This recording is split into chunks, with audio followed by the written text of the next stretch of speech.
technology, social commentary, and contemporary art come together in the world of Chris Baker on view at Franklin Artworks and here on 3 Minute Egg.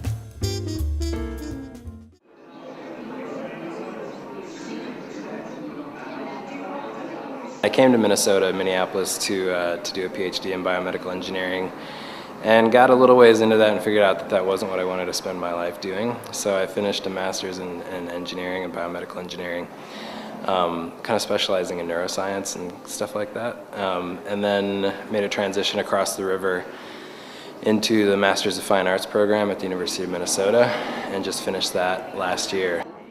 The piece, Hello World, or How I Learned to Stop Listening and Love the Noise, is a piece that shows several thousand videos in a big grid, and all these videos were downloaded from online video sharing sites like YouTube. I was specifically looking for videos of video bloggers. I was looking for people who were sort of first-timers at this, so people who were still a bit sort of naive, excited, and these people tend to share a lot about themselves. So they talk about their age, they talk about their interests, they talk about anything and everything. It started with just this imagination of, people are always talking about privacy and this and that.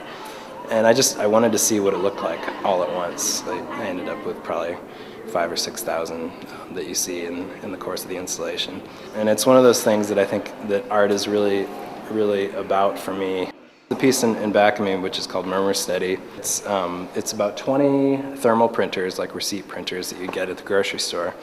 And they're hooked up with some computers and custom software and hardware and things like that to the internet, and they're constantly out there searching Twitter for messages that involve sort of expressions of emotions, so like arg and meh and grr. And so I'm kind of interested with this piece in looking at the ways that people are really excited about technology. There's an allure to technology that sort of promises this connection to the world and connection to other people and sort of this almost transcendent, fully connected state. But there's so many ways in which technology doesn't make it all the way. It's basically the circle of all of my contacts in my address book that I'm kind of meticulous about keeping up. And then it goes into my email and finds all the places that different contacts have contacted me and somebody else. So like if I sent an email, or if you sent an email to me and say Tim from Franklin Artworks, it would draw a line between you and Tim, showing that you all are somehow in the same social circle. So everybody on there is one of my contacts, but this is more about the sort of social network around me, the social network of people that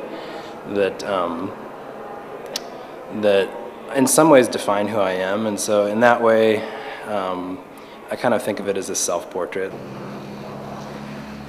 That's kind of my newest piece and also my most, I'm not sure what to think about it yet, piece. The title of it is called Human Phantom Vibration Syndrome, or HPVS.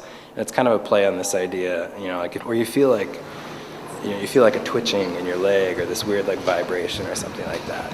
You think it's your phone vibrating and you go to grab for it and you realize there's no phone there. And it's more about talking about the ways that technology kind of affects our bodies. It actually physically changes the way we move through the world and the way we sort of experience sensations in our body. And so it's not a new concept, but I think it's fairly relevant right now.